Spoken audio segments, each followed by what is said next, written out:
Israel और Lebanon के बीच युद्ध विराम पर भी संग्राम देखने को मिल रहा है। ऐसा इसीलिए क्योंकि इजराइल ने लेबनान पर संघर्ष विराम के बीच में ही हिजबुल्लाह के रॉकेट लॉन्चर को हवाई हमले में उड़ा दिया। और ये इजरायली सेना ने तब किया है जब संघर्ष विराम का तीसरा दिन है। ऐसे में तीसरे दिन जो समझौता हुआ है युद्ध विराम को लेकर, संघर्ष विराम जो समझौता हुआ है उसको लेकर हिजबुल्लाह ने, लेबनान ने सीधे तौर पर इजरायली सेना को चेतावनी दे दी है। और यही एक बड़ी वजह है कि ये संग्राम देखने को मिल रहा है। रिपोर्ट देखिए।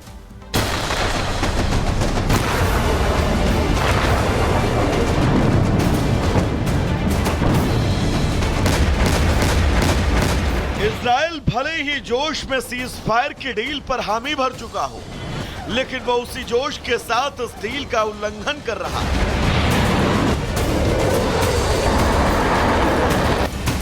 सीज फायर लागू होने के बावजूद इजराइल ने अपनी बंदूकों, तोप और रॉकेट्स के मुंह को लेबनान की तरफ खोल दिया और भीषण तबाही मचाई।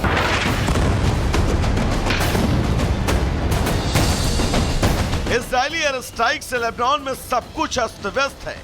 हिजबुल्लाह के रॉकेट भंडार समेत शहरी इमारतों और लोगों पर यह स्ट्राइक किसी बड़ी तबाही से कम नहीं। सीज फायर होने के बाद इजराइल का पहला हमला ही इतना भीषण रहा, तो आगे अंजाम कितना भयानक होगा।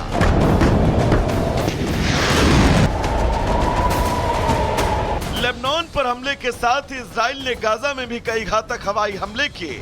इजराइल के इस हमले से गाजा पट्टी में चीख पुकार मच गई। हर तरफ तबाही का मंजर, क्या महिलाएं क्या बच्चे। इजरायली हमले की चपेट में जो आया वो बच न सका। तबाही के इस मंजर का दर्द बयां करते हुए गाजा के निवासियों ने कहा कि इजरायली हमले में करीब 42 फिलिस्तीनी मारे गए और करीब 130 से ज्यादा घायल हैं।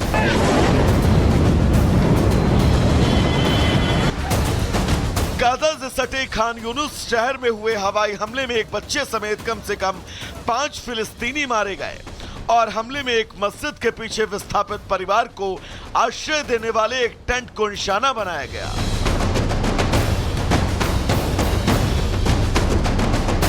इजराइल की तरफ से मचाई गई तबाही यहीं नहीं रुकी।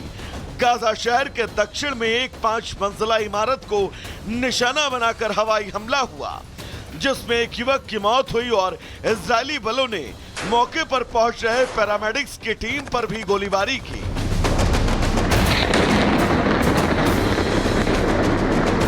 इजराइल की तरफ से लगातार हमलों की बारिश ने गाजा में सैलाब ला दिया, लेकिन इजराइल ने सभी अटकलों पर पानी फेरते हुए हवाई हमले कर यह साफ कर दिया कि उसके इरादे क्या हैं।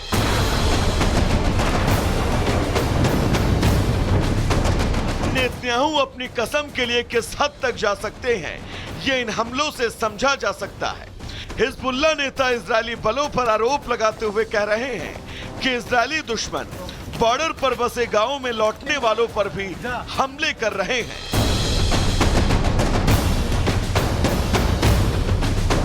7 अक्टूबर 2023 से अब तक गाजा में इजराइल के नरसंहार में कम से कम 44,000 से ज्यादा फिलिस्तीनी मारे गए और 1 लाख से ज्यादा घायल हैं।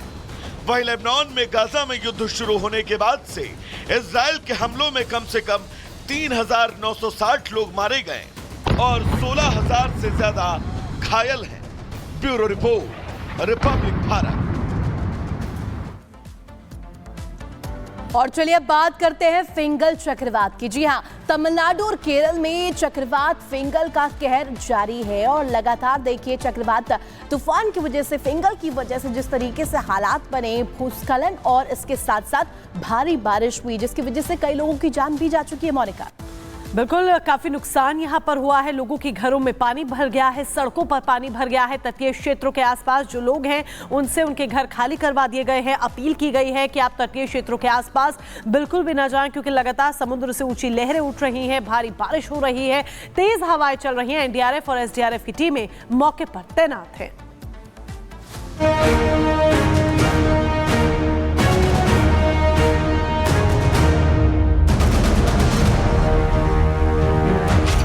कहीं सड़क बनी दरिया,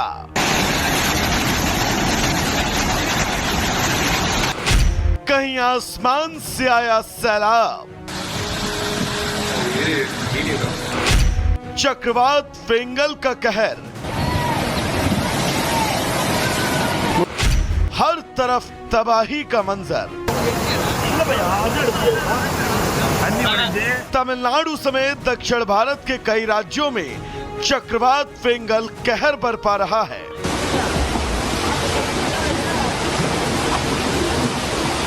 मौसम विभाग ने तमिलनाडु, पुडुचेरी, केरल, कर्नाटक, तेलंगाना व आंध्र प्रदेश में आने वाले दिनों में और ज्यादा बारिश होने के संकेत दिए हैं। तमिलनाडु में भारी बारिश कुछ इस कदर कहर बरपा रही है कि उसके जद में जो कुछ आ रहा है वो अपने साथ बहा ले जाने को आमादा है। तस्वीरें देखिए, विल्लुपुरम में बारिश का पानी मंदिर तक को अपने आगोश में ले लेता है और देखते ही देखते पूरा का पूरा मंदिर पानी में समा गया। तमिलनाडु के कई जिले बाढ़ की चपेट में हैं, जिसमें विल्लुपुरम बाढ़ की सबसे भयंकर त्रासदी से जूझ रहा है। विल्लुपुरम से होकर गुजरने वाली सभी रेल सेवाओं के अस्थायी रूप से निलंबित हो जाने से सैकड़ों यात्री प्रभावित हैं। गांवों और आवासीय बस्तियों तक बाढ़ का पानी पहुंच चुका है। तमिलनाडु में आई बाढ़ की विभीषिका को अगर समझना हो तो इन तस्वीरों को देखिए। तमिलनाडु के कृष्णागिरी जिले में बसें और कार किसी ताश के पत्तों की तरह पानी में समाती दिख रही हैं। भारी बारिश के चलते कृष्णागिरी जिले के कई इलाकों में बाढ़ जैसे हालात हैं। सबसे ज्यादा असर उन्थांगरई तालुका में देखा गया, जहां बस अड्डे में बाढ़ का पानी घुस गया। मूसलाधार बारिश के चलते तिरुवन्नामलाई में एक भयंकर लैंडस्लाइड का हादसा हुआ। इस घटना में 5 बच्चों समेत एक ही परिवार के 7 लोगों की जान चली गई। मौसम विभाग की माने तो तूफान बीते रविवार को कमजोर पड़ गया था, लेकिन फिर भी बारिश नहीं रुक रही है। पुडुचेरी के शहरी इलाकों में पानी भरने के बाद सेना को बुलाना पड़ा। रेस्क्यू टीम ने अब तक 200 लोगों को सुरक्षित स्थानों तक पहुंचाया। वहीं 1000 लोगों को राहत शिविरों में शरण लेनी पड़ी। आईएमडी ने और बात बांग्लादेश की करेंगे। यही एक बड़ी वजह है कि हम कह रहे हैं कि ढाका में बवाल, दिल्ली में सवाल। ये इसीलिए क्योंकि जिस तरीके से बांग्लादेश में हिंदू संतों पर अत्याचार हो रहा है, हिंदुओं पर जुल्म ढाए जा रहे हैं, उसका सीधे तौर पर असर राष्ट्रीय राजधानी दिल्ली में देखने को मिल रहा है। और जमकर हो हल्ला, हंगामा, प्रदर्शन, बवाल दिल्ली में भी हो रहे हैं। ऋतु, बिल्कुल मोनिका, जिस तरीके से आपने कहा कि प्रदर्शन भारत में भी हो रहे हैं, दिल्ली में भी हो रहे हैं। और आपको बता दें कि चिन्मय कृष्णदास की गिरफ्तारी के बाद 4 और साधुओं को गिरफ्तार कर लिया गया, जिसके बाद यह बवाल है जो कि जिसकी आंच है वो और तेज होती हुई नजर आई और प्रदर्शन लगातार हो रहा है। लेकिन इतना ही नहीं, यहां भारत की बात करें तो सियासत भी इस पूरे मुद्दे को लेकर के बढ़ती हुई नजर आ रही है। रिपोर्ट आपको दिखाते हैं।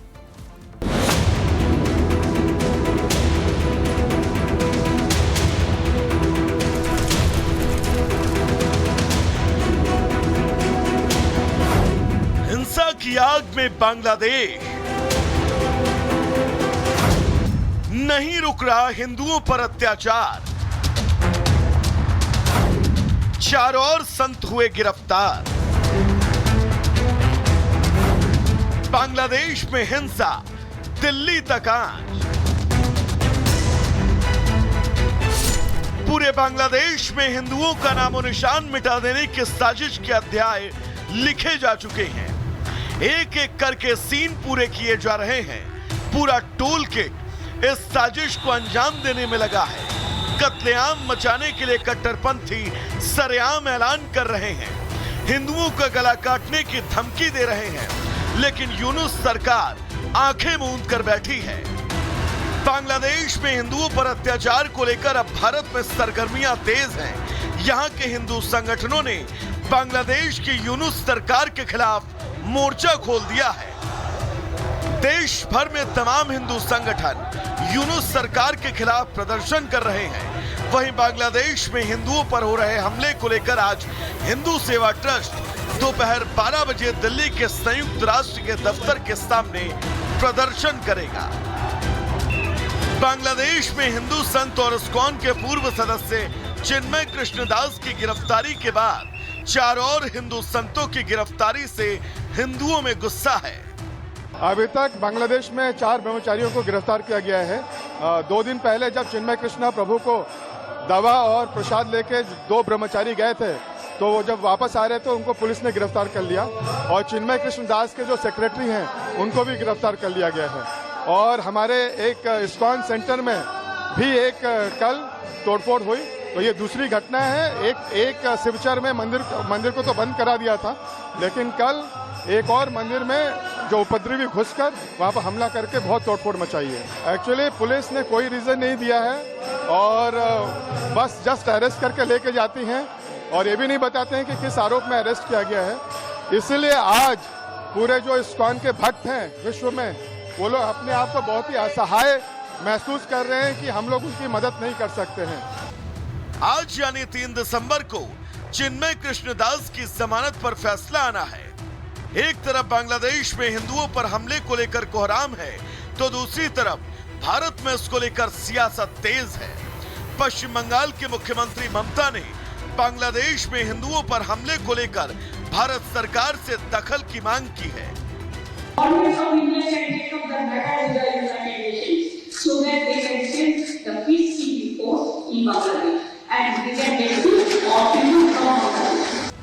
ममता के बयान को बीजेपी ने घड़ियाली आंसू बताया। बीजेपी नेता मालवीन एक्स पर लिखा, ममता बनर्जी को बांग्लादेश में हिंदुओं के लिए घड़ियाली आंसू बहाना बंद करना चाहिए। वो नीच और हिंदू घृणा करने वाली पाखंडी है। तो बांग्लादेश में हिंदुओं पर जारी हिंसा के विरोध की गूंज अब भारत के साथ साथ कई देशों में सुनाई देने लगी है। ऐसे में माना जा रहा है कि यूनुस सरकार की अब उल्टी गिनती शुरू हो चुकी है। Bureau report, Republic Bharat. तो लगातार ये कहा जा रहा है कि यूनुस सरकार की शह पर ही हिंदुओं का दमन हो रहा है, हिंदुओं पर अत्याचार हो रहा है। अब आपको बता देते हैं, बांग्लादेश में 4 और संत गिरफ्तार किए गए हैं। चिन्मय कृष्णदास के बाद बांग्लादेश में हिंदू संतों को निशाना बनाया जा रहा है। पहले चिन्मय प्रभु को देशद्रोह के आरोप में गिरफ्तार किया गया। बांग्लादेश में 4 और हिंदू संतों को गिरफ्तार कर लिया गया है। चिन्मय के बाद आदि पुरुष श्याम दास को गिरफ्तार किया गया। श्याम दास इस्कॉन से जुड़े हैं और चिन्मय के बहुत करीबी बताए जाते हैं। वो जेल में चिन्मय को दवा और प्रसाद देने गए थे, यही आरोप उन पर लग रहा है। बिना किसी के कारण यहां पर वारंट के उनकी गिरफ्तारी हुई है। श्यामदास के साथ एक संत रंगनाथ दास भी गए थे, जिन्हें भी गिरफ्तार कर लिया गया है। रंगनाथ सालों से बांग्लादेश में इस्कॉन से जुड़े हुए हैं, यही उनके ऊपर आरोप लग रहा है। बांग्लादेश की पुलिस ने उन्हें गिरफ्तार कर लिया है। और इसके अलावा आपको बता दें कि इस्कॉन से जुड़े 2 और संत जेल में चिन्मय से मिलने पहुंचे थे और उन पर भी अत्याचार ढाया गया है। उन्हें भी चटगांव से गिरफ्तार कर लिया गया।